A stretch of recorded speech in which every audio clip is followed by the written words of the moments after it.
성경은 교회가 그리스도의 몸이라고 합니다. 우리 한번 생각해 보는 거예요. 주님이 우리와 함께 하시는데 그냥 옆에 앉아 계시는 줄 알았는데 그 정도가 아니라 내가 주님과 한 몸이 된다는 거예요. 내가 주님과 한 몸이 되는 건 영광이죠. 주님이 나와 한 몸 되기 위해선 자신을 비우셔야 해요. 죄된 인간과 한 몸 되기 위해서 육체를 입으셔야 해요. 상상할 수 없는 사랑이죠.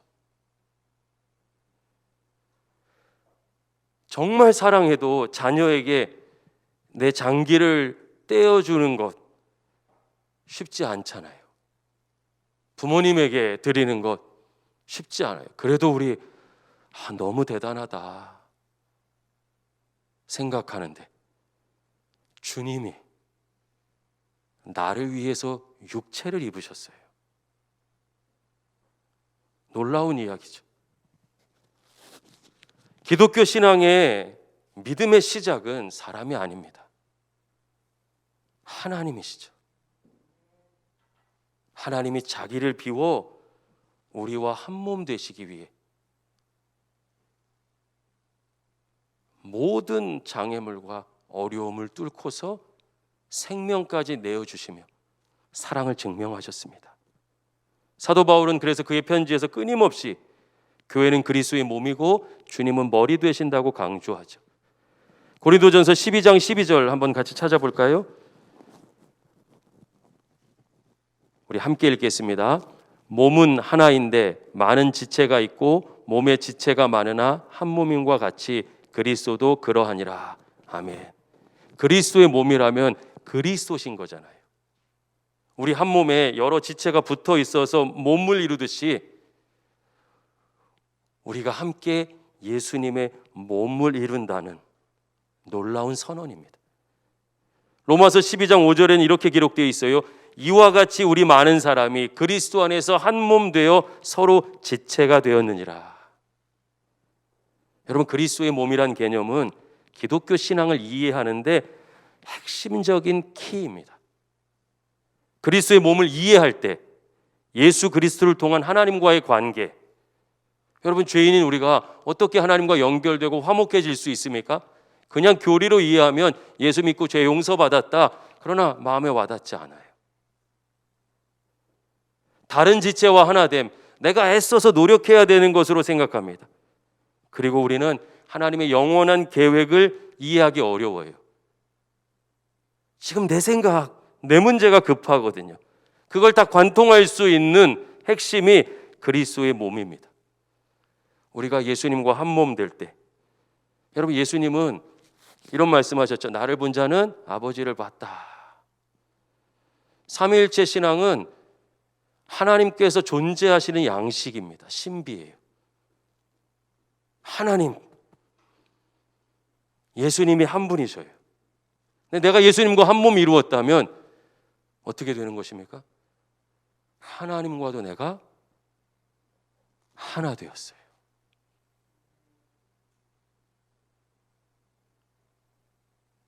그런 놀라운 은혜를 하나님은 처음부터 우리를 위해 준비하셨죠. 다른 지체와 하나됨, 윤리적으로나 어떤 생활에서 뭘 열심히 하는 그런 숙제가 아니죠. 우리 존재가 예수 안에 있다면 한 몸이에요. 내가 하나님 안에 있으니 하나님의 마음을 알게 되죠. 하나님의 꿈이 어디 있는지 알게 됩니다. 하나님이 무엇을 아파하시는지, 무엇을 이루시길 원하시는지 깨닫게 되죠. 하나님의 영원하신 계획을 내가 알게 돼요. 그리스도의 몸이기 때문에 내가. 그리스도인들은 예수 그리스도를 구원자요 주인으로 믿고 고백하는 사람이죠. 여러분, 이건 내 안에 옛사람, 죄의 본성을 가진 옛사람, 죄로 죽을 수밖에 없는 옛사람은 예수님과 함께 십자가에서 이미 죽었다는 거예요. 죽을 것이 아니라 이미 죽었어요. 할렐루야. 그리고 부활하신 예수 그리스도와 함께 다시 살아났습니다. 이미 새로운 존재예요. 나의 정체성은 옛날 그 사람이 아니에요. 그 사람과 다른 존재, 예수님과 함께 새로워진 나예요. 내가 예수 그리스도 안에서 주님과 함께 신비한 하나됨을 경험하는 것. 이것이 예수 그리스도를 믿는 것이죠. 사도 바울은 이걸 세례를 통해서 설명하기도 합니다. 우린 그렇게 예수 그리스도와 한 몸이 되었어요. 우리는 먼저 주님과 한 몸을 이루었기에 그리스도인이요 성도가 되죠. 주님이 우리와 함께 하신다는 것은 그냥 잠깐 찾아오시는 것이 아니에요. 옆에 졸졸 따라다니시는 것이 아닙니다. 내가 되시는 거예요. 단 한순간도 떠나지 않으시죠. 어떤 환경, 어떤 상황 속에서도 나와 함께 하신다. 여러분, 그것이 그리스도의 몸의 개념입니다. 바울은 근데 이거를 너 한 사람만 개인을 향해서 말하지 않았습니다. 교회가 변질되어 가는 것 중에 가장 큰 것이 개인의 신앙으로 오해하는 데서 시작됩니다. 사도 바울은 이것을 우리 모두를 향해서 너희가 그리스도의 몸이다라고 했습니다. 하나님은 존재하시는 것이 관계적이죠. 기독교 신앙은 신앙을 소비하는 것이 아니에요. 내가 원하는 것을 얻어내는 도구가 아닙니다. 기독교 신앙은 처음부터 하나님과의 관계를 이야기합니다. 사람이 만든 우상의 종교와 본질적으로 달라요. 그분의 생명으로 내가 들어갑니다. 우리 성도들은 모두 각각 그리스도와 연합한 한 몸이죠. 예수님과 한 몸이에요. 다 예수님과 한 몸이에요. 우리가 예수님 안에서 같은 몸을 이루는 것이죠. 그리고 그 주님이 그리스도의 몸인 교회의 머리가 되시는 거예요. 여러분, 교회의 주인은 목사가 아닙니다. 목사가 아니에요. 오래 다닌 성도도 아닙니다. 개척한 멤버나 헌신하는 사람이 교회 주인이 아닙니다. 교회 주인은 오직 한 분, 머리 되시는 예수 그리스도시죠. 할렐루야. 골로새서 1장 18절 말씀, 우리 신약성경 324쪽 한번 찾아볼까요?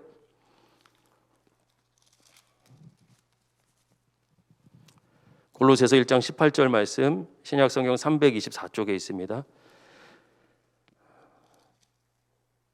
우리 함께 읽겠습니다. 그는 몸인 교회의 머리시라. 그가 근본이시요 죽은 자들 가운데서 먼저 나신 이시니 이는 친히 만물의 으뜸이 되려 하심이요. 하나님은 예수님을 교회 머리로 하셨고 그분이 근본이에요. 그분이 본질, 그분이 출발점, 그분이 전부예요. 그분이 으뜸이에요. 그런 분이 머리 되신다. 여러분, 그래서 주님이 인도하시는 삶이 가장 복된 삶인 것이죠. 으뜸이 되시는 분이 인도하시니까, 뿌리가 되시는 분이 인도하시니까, 모든 것이 되시는 분이 인도하시니까. 나는 지금 잘 모르겠어요. 내 수준에서는 저 길이 어려워 보여요. 그런데 모든 것에 으뜸 되시고 본질 되시고 근본 되시는 나의 주인 예수 그리스도께서 인도하시니 믿음으로 가는 것이죠. 그리고 가장 좋은 길로 인도해 주신 은혜를 우리에게 반드시 허락해 주실 줄로 믿습니다. 에베소서 1장 22절, 우리 조금 다시 앞쪽으로 돌아가서 신약성경 311쪽이에요. 에베소서 1장 22절 말씀.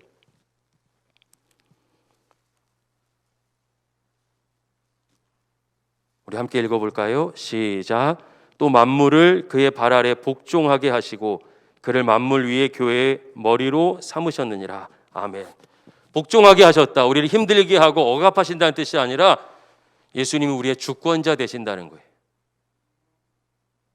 조금 더 우리가 이해하기 쉬운 표현으로 그분이 다스리시고 그분이 책임지신다는 거예요. 우리의 머리셔요. 우리 주인이십니다. 교회는 그리스도의 몸, 우리는 한 몸을 이룬 공동체고 교회의 머리 주인은 예수님이셔요. 여러분, 몸은 머리를 통해서 움직이죠. 왼쪽으로 간단 말이에요. 근데 제가 만약에 머리랑 몸이랑 따로 놀아서 앞으로 가려고 하는데 뒤로 가면 그런 저를, 우왕좌왕하는 저를 보면서 여러분은 우리 목사님 어디 아프신가 보다. 아픈 거예요. 머리와 몸은 떨어져 있는 것이 아니죠. 한 생명이에요. 조금 잔인해 보이지만 우리 생각해 볼까요? 머리가 몸에서 떨어지면, 몸이 머리에서 떨어지면 그 상태를 뭐라고 합니까? 각각 존재할 수 없죠. 죽음이에요. 기독교 신앙이 가지는 죽음의 의미는 머리 대신, 주인 대신 예수님과 단절이죠. 그분의 생명에서 떨어진 것이 죽음이에요. 그분의 생명으로 들어가는 것이 영생이죠. 그래서 우리의 머리 되어주시고, 우리의 생명 되어주시고, 우리의 길이 되어주시고, 우리의 구원자 되어주시는 것이죠. 주님의 뜻이 우리의 중심이 됩니다. 여러분, 머리가 가자는데 반대하는 지체란 불가능해요. 주님이 머리 되셔서 우리를 가장 좋은 길로 인도하십니다. 주님이 우리의 머리 되시고 주인 되시니 우리는 주님처럼 생각하고 주님처럼 말하고 주님처럼 행동하고 주님처럼 살아갈 수 있어요. 여러분 기억하십시오. 주님이 주인 되시는 삶이 가장 복된 삶인 줄로 믿습니다. 이게 복이니까, 진짜 복이니까 사단이 방해하죠. 머리가 시키는 대로 가면 힘들어. 신앙생활 깊이 들어가면 부담스러운 거야. 아이고, 신앙생활하면서 하나님께 순종한다니, 아이고 그건 힘든 신앙생활이야. 내 마음에 평안이나 주셨으면 좋겠어. 우리 스스로가 판단한 것처럼 보이지만 여러분, 사단이 그렇게 방해하는 것이에요. 주인이 이끄시는 삶이 가장 복되니까 머리와 떨어진 몸이 되도록, 자꾸 주님과 끊어지도록, 생명을 잃도록 우리를 유혹합니다. 우리 신앙생활에 얼마나 덕지덕지 세상의 생각과 사단의 괴계가 붙어 있는지 몰라요. 우리가 주님 안에 뿌리 내려서 다 뽑아내야 되는 거예요. 주님이 머리 되셔서 우리를 이끌어 가시도록.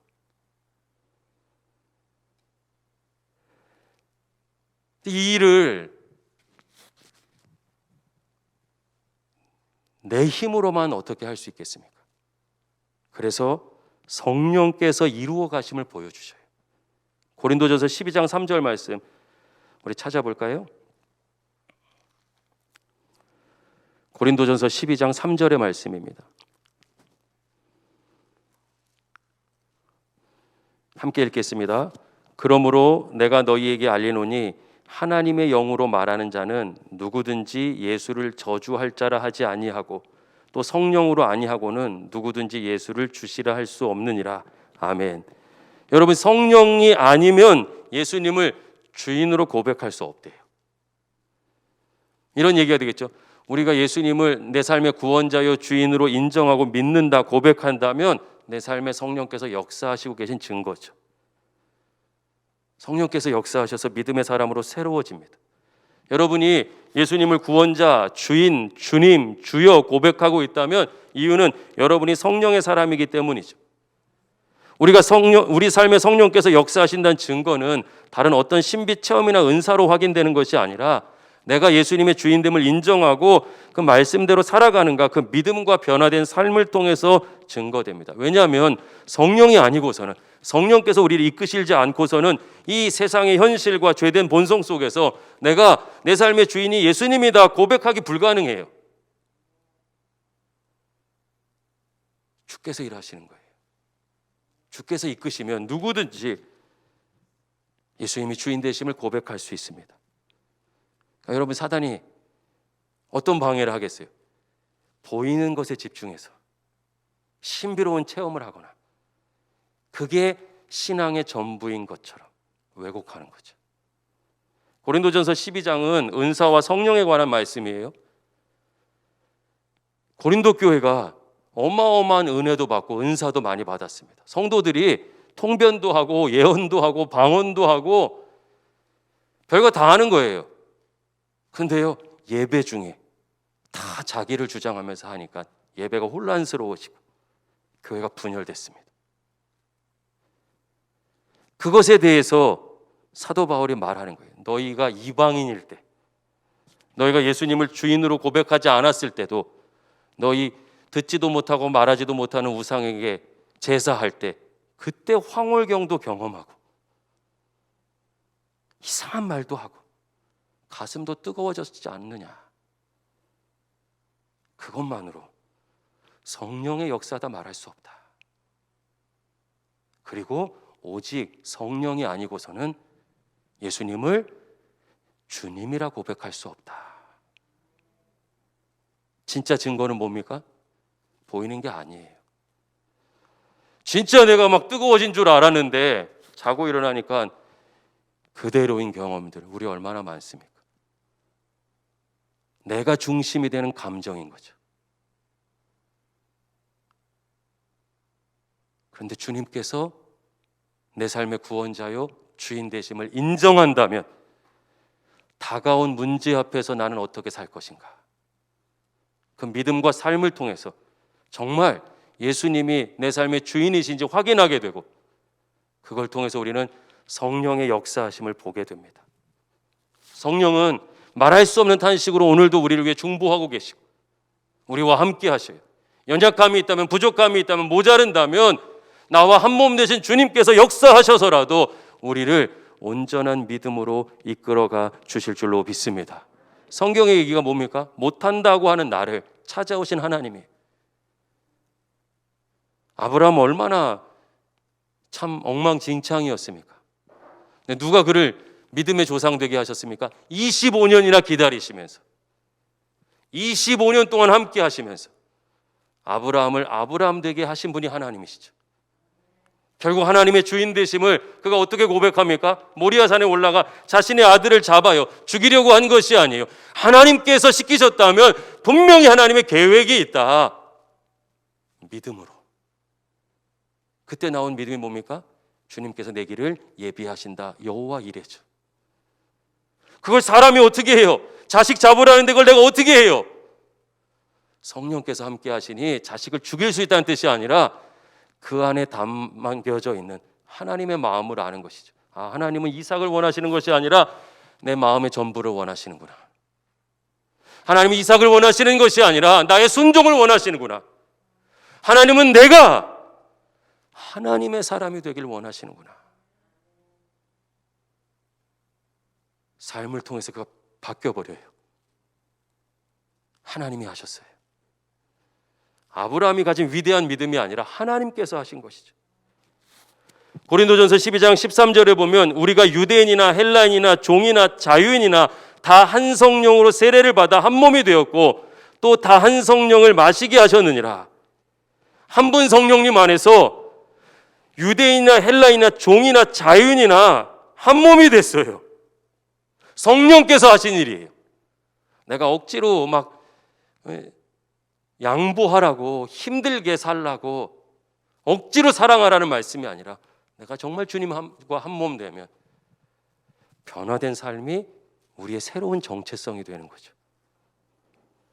성령께서 역사하셔서 서로 다른 우리가 하나 되었습니다.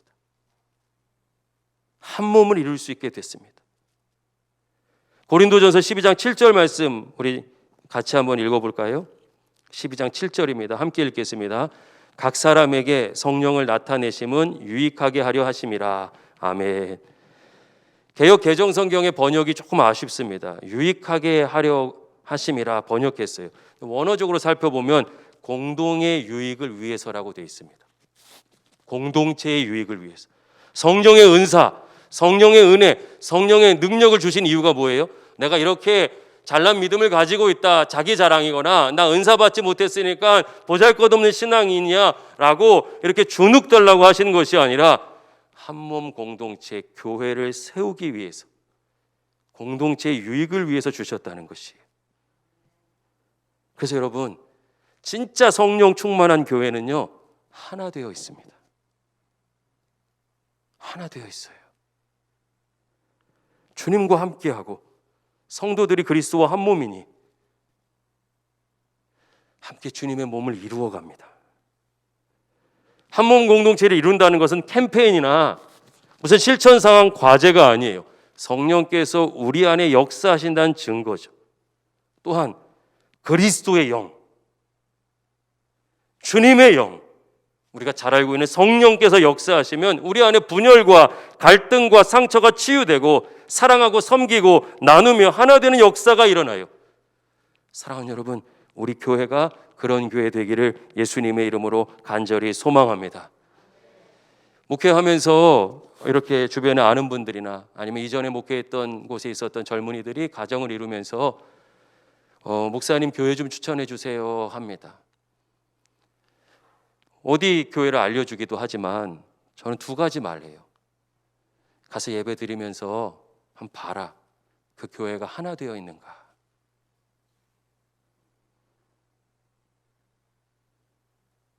그 교회가 하나 되어 있는가 봐라. 성령이 역사하시는 곳은 반드시 다름을 극복하고 하나 됩니다. 두 번째는 소그룹이 있어서 믿음의 가족들이 돌보는 교회인지를 살펴봐라. 여러분, 우리가 주님과 한 몸 되어 있으면 옆에 지체가 한 몸이기 때문에 같이 아파하고 같이 즐거워하고 기도하고 돌볼 수밖에 없습니다. 부족해도 우리가 다 같이 해야 되니까 늦을 수도 있어요. 오래 걸릴 수도 있습니다. 그러나 그것이 중심인지를 봐라. 왜요? 그런 교회가 성령께서 역사하시는 교회거든요. 성령께서 역사하시지 않는 교회에 보낼 수 없잖아요. 서로 다른 우리가 주님 안에서 하나 되어서 그리스도의 몸을 이루는 것이 하나님의 뜻입니다. 에베소서 4장 12절 말씀, 여러분 잘 아시는 말씀이에요. 이는 성도를 온전하게 하여 봉사의 일을 하게 하며 그리스도의 몸을 세우려 하심이라. 성도를 온전케 하는 이유도, 장성한 믿음의 분량으로 성장하게 하시는 이유도, 그리고 사명을 맡기고 교회와 성도를 섬기게 하는 이 봉사의 일도 교회 일꾼 삼아서 써먹으시려는 것이 아니라 그리스도의 몸을 세우시기 위함이에요. 우리가 그리스도의 몸이 되는 것, 그것이 하나님의 뜻이에요. 그리스도의 몸이 될 때 예수님과 한 몸 되고 하나님과 어떻게 화목해졌는지 깨닫게 되며 하나님의 영원한 계획과 경륜을 알아서 쓰임받고 가장 복된 길로 갈 수 있죠. 그래서 주님은 우리가 그리스도의 몸이 되기를 원하시는 거예요. 그리스도의 몸을 세우도록 다양한 직분과 은사를 주셨기에, 여러분, 목사는 역할이지 계급이 아니에요. 장로는 역할이지 계급이 아닙니다.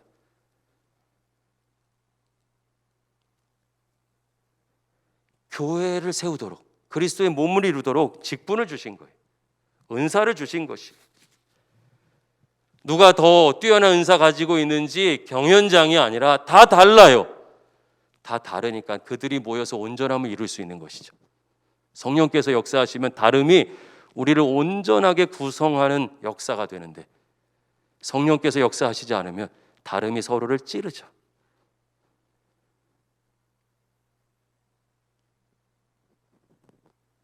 누구는 손, 발, 각 장기, 몸의 각 부분 중에 우리가 한번 발가락 찧어보면은 아유, 그거 쓸모없어 보이던 엄지발가락, 새끼발가락 이런 거 제대로 못하니까 여러분 걷지도 못하잖아요.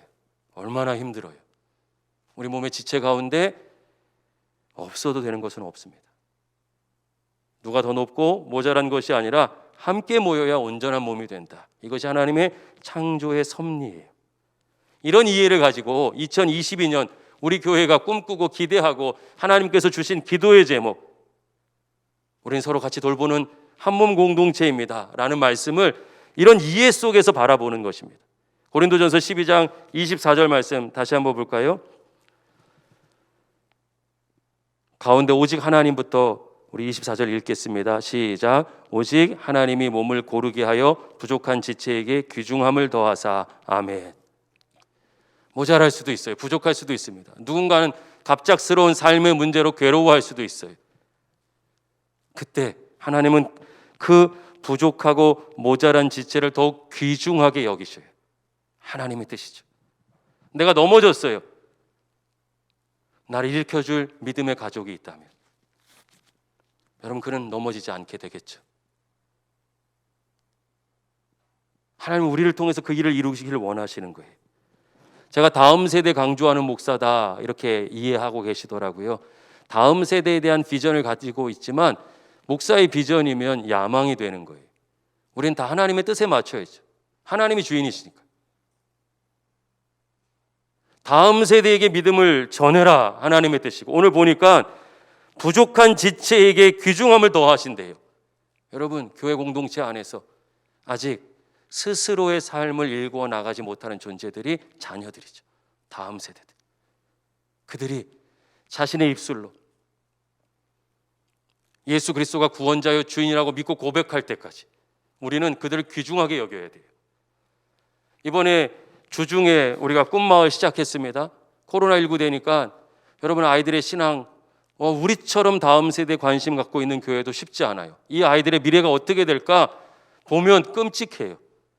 할 수 있는 최선을 다해서 이 아이들의 사랑으로 돌보기 위해 우리가 꿈마을을 시작했어요. 프로그램 하는 게 아니에요.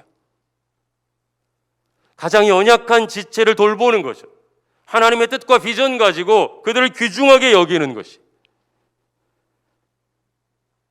생각지 못한 어려움이나 아픔 찾아왔을 때도 주님은 우리 신세계 공동체, 한몸 공동체를 통해서 한 사람을 살리시는 은혜와 사랑을 보여주실 줄로 믿습니다. 우리 25절 같이 읽어볼까요? 시작. 몸 가운데서 분쟁이 없고 오직 여러 지체가 서로 같이 돌보게 하셨느니라. 아멘. 서로 같이 돌보게 하셨습니다. 누군 돌보는 사람이고 누군 돌봄 받는 사람이 아니에요. 우리 장로님들과 권사님, 집사님들이 또 우리 아이들 짜장면도 진짜 많이 사주셨죠. 우리 교회 자녀들. 그런데요, 그 녀석들이 언제 커가지고 이제 대학도 졸업하고 이랬다고 아르바이트 하거나 일하고 나서 자기 후배들 데려다가 또 짜장면 사 먹이더라고요. 서로 같이 돌보고 있어요. 우리가 아이인 줄 알았던 자녀들이 자라서 믿음의 좋은 선배가 되고 있어요.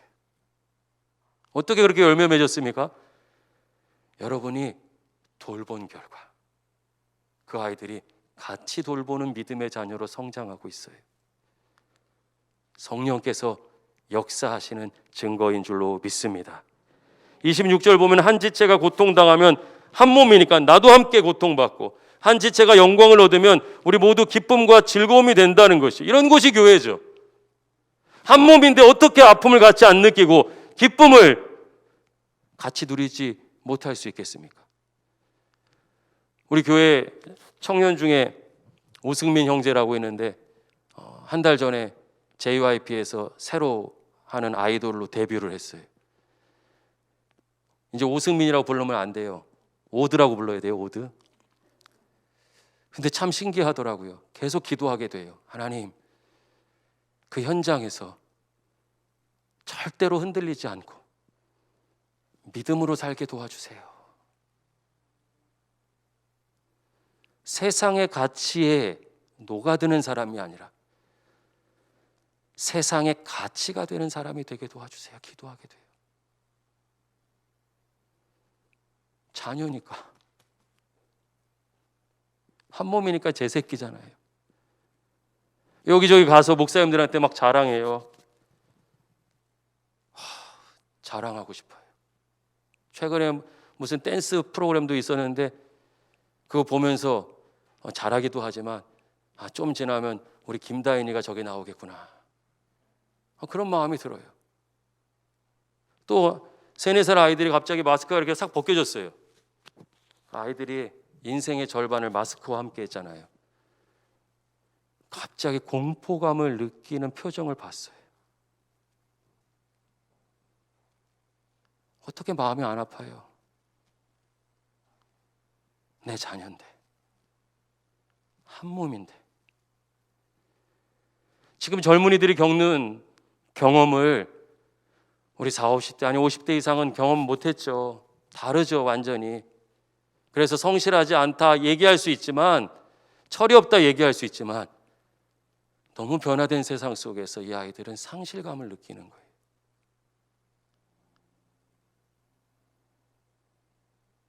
한 몸이니까 그 아픔이 느껴져야죠.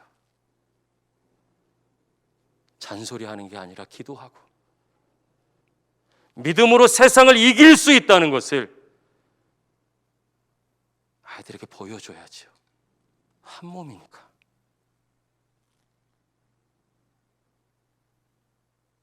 그런 곳이 교회입니다. 세상에서 욕도 먹고 코로나19 때 방역이나 이기적인 모습 때문에 이런저런 소리도 듣지만 저는 이렇게 믿어요. 여전히 교회가 세상의 소망인 줄로 믿습니다. 할렐루야. 하나님 우리를 통해서 그 일을 이루기를 원하셔요. 우리가 주님과 한 몸 되고 우리 모두 한 몸 공동체를 이루어서 여전히 부족하지만 한 사람 한 사람 같이 돌보며 은혜를 누리는 믿음의 가족 되길 원하고 계시고 반드시 성령께서 우리 가운데 이 일을 이루실 줄로 믿습니다. 지난 한 해 여러분 우리 삶에 생각지 못한 일들이 참 많았습니다. 여러분 어렵고 많이 힘드셨죠. 전 놀랍게도 감사해요. 많이 감사합니다. 진짜 감사한 것은 여러분이 우리 신세계 공동체가 이 고난 가운데 멈춰 있지 않았다는 것입니다. 불평하고 원망하고 낙심하고 괴로워하는 것에 멈춰 있을 수 있었는데 멈추지 않았어요. 오히려 말씀을 붙잡고 믿음으로 움직였습니다. 서로를 위해 중보하며 사랑과 관심으로 찾아갔어요. 여러분 정말 많은 믿음의 가족들이 진심을 담아서 주님 의지하고 중보기도 했습니다. 새벽마다 이름을 불러가며 기도했고 화요일은 오전 9시부터 저녁 9시까지 릴레이로 기도했으며 기도 제목이 전달되는 그 순간 어느 자리에 있든지 함께 기도했어요. 또 누군가는 먼저 찾아가 밥을 사 먹이고 청소를 해주고 병원 가는 길에 차를 운전해 주었고 또 사람 한 번도 위로해 본 적 없어서 뭔가 하고 싶은데 당황한 이들은 어떻게 해야 될지 모르지만 용기 내어서 전화하고 마음을 전했어요. 한 몸이니까 우리가 그 지체의 아픔이 나의 아픔으로 느껴지는 것이에요. 물론 우리 완전하지 않습니다. 이런 가운데도 상처를 주고받는 분들도 계실 수 있고 계획하거나 의도하지 않았지만 아프게 해드렸을 수도 있어요. 여전히 모자라고 부족합니다. 하지만 분명 이 한 몸, 사랑의 마음이 전달되고 있어요. 걱정된다고, 작은 위로라도 보태고 싶다고, 함께 하고 있다고, 결코 혼자가 아니라고. 고난의 한복판에서 우리는 서로 돌보며 한 몸 공동체를 이루는 믿음의 역사, 성령의 역사를 함께 간증하고 있습니다. 이제는 어려움 가운데 있던 분들에게 연락이 많이 와요. 목사님 힘을 얻었습니다. 감사합니다. 혼자가 아니에요. 너무 자주 연락이 와요. 여자친구 따라 교회 처음 왔는데 신앙도 없었던 친구가 신앙교육 받고 세례 받고 결혼하고 훈련 받고 교사 되더니 아버지가 생각지 못하게 뇌출혈로 쓰러지셨어요. 아직 호전되거나 그런 것도 아닙니다. 자기는 그냥 손님처럼 온 줄 알았는데 너무 많은 믿음의 가족들이 연락해주고 본인을 자식처럼 생각해 주는 것에 안성에서 여기까지 달려와가지고 목사님 한 몸 맞아요. 한 몸 맞아요. 우리 교회 한 몸 맞아요 그러더라고요. 새 가족 중엔 삶에 닥친 문제, 이 문제를 오히려 기도하고 공동체와 나누는 법을 배우고 고난 속에서 우리 가족이 넘어지지 않고 어떤 응답이 오더라도 더 단단하게 해주세요라는 기도 제목을 올려요. 20년, 30년 신앙생활한 사람들에게서 찾아볼 수 없는 놀라운 기도 제목이 여러분 우리가 한 몸을 이루고 함께 신앙생활하는 가운데 우리 가운데 나타나고 있어요. 고난 속에 있는데 넘어진 것이 아니라 단단해지고 있습니다. 즉 성도님들뿐만 아니라 그 가족들한테도 연락이 와요. 하나님께서 하셨죠. 우리는 함께 고난과 싸우고 있고 성령께서 역사하시고 도우셔서 반드시 주께서 이루시는 놀라운 은혜와 능력을 누리게 될 줄로 믿습니다. 어제 목양실에서 설교 준비 중인데 한 집사님이 전화를 하셨어요. 가까운 후배분이 있는데 다음 주에 우리 교회 등록하려고 한다는 거예요. 그 이유가 중보기도 때문이라는 겁니다. 얘기를 듣고 보니 후배 언니분이 췌장암인데 이 췌장암에 가능한 항암을 2차례 시도했는데 다 불발돼 버렸어요. 의사가 6개월 남았다고 말했대요. 그리고 한 달이 지났습니다. 5개월 남았죠. 믿음 가지고 있는 동생은 아직 주님 알지 못하는 이 언니를 보면서 너무 마음이 아픈 것이에요. 이 언니분의 영혼을 위해 함께 기도해 줄 공동체가 필요한데 기도해 주는 공동체가 없는 거예요. 믿음의 가족이 없는 것이. 그러다가 우리 집사님을 통해서 알게 된 거죠. 정말 언제 어디서나 한 마음으로 기도하고 있는 믿음의 가족이 있다는 것을. 그 전화를 받는데 하나님, 이 설교를 하지도 않았는데 설교에 응답부터 주시네요. 주님의 마음이, 주님의 음성이 제 마음에 차올랐어요. 한 몸 공동체 이루는 것, 그렇게 아파하고 함께 사랑하는 것이 내 뜻이다. 착하고 충성된 신세계 교회 종들아, 쉽지 않은데 진짜 열심히 하고 있다. 격려하시는 음성으로 들렸습니다. 그래서 감사했어요. 여러분, 우린 고난 속에 있습니다. 쉽지 않죠? 그 고난 속에서 함께 하시는 하나님을 만나고 있어요. 혼자가 아니에요. 믿음의 가족이 한 몸 공동체가 있다는 것이, 이게 구호가 아니라는 것, 캠페인이 아니라는 것을 우리 삶을 통해서 체험하고 있습니다. 그리고 고난이 고난으로 끝나지 않고 반드시 성령께서 역사하셔서 합력하여 선을 이루실 것을 우리가 보고 경험하고 나누고 증언하게 될 줄로 믿습니다. 2022년 그렇게 서로 같이 돌보는 한 몸 공동체를 일구어 가고 싶어요. 말씀을 정리하겠습니다. 여러분, 말씀은 듣는 것으로 끝나는 것이 아니라 말씀은 듣고 믿고 살아내는 것이죠. 우리 함께 그러고 싶어요. 오늘 새롭게 깨닫게 하시는 말씀이 있습니까? 저는 이런 묵상 해봤으면 좋겠습니다. 나는 정말 예수님 몸 안에 있는가? 예수님 밖에 있는 사람인가? 나는 그리스도의 몸을 이루고 있는가? 아니면 혼자서 내 신앙만 챙기면 된다라는 오해 속에서 신앙생활하는가? 내게 왜 이 말씀을 주시는 것일까? 그럼 묵상하고 적용해봤으면 좋겠어요. 우리가 먼저 받은 공동체의 사랑이 있죠. 이젠 내가 이 한 몸 공동체를 일구어 가기 위해서 할 수 있는 일과 해야 할 일은 무엇일까? 여러분, 한 주간 이 말씀을 붙잡고 깊이 생각하며 살아내고, 우리 다시 만났을 때 세상에서 믿음으로 살아온 이야기들, 분투했던 이야기들, 성령께서 역사하신 이야기들, 우리의 연약함은 기도 제목으로 나누고 승리의 경험들은 간증하며 우리 안에 계신 주님을 찬양하고 함께 하는 은혜를 누렸으면 좋겠습니다. 할렐루야. 2022년 성령의 역사 가운데 한 몸 공동체를 이루고 함께 아파하고 함께 즐거워하고 함께 믿음의 능력을 간증하는 저와 여러분 되기를 예수님의 이름으로 간절히 축원합니다.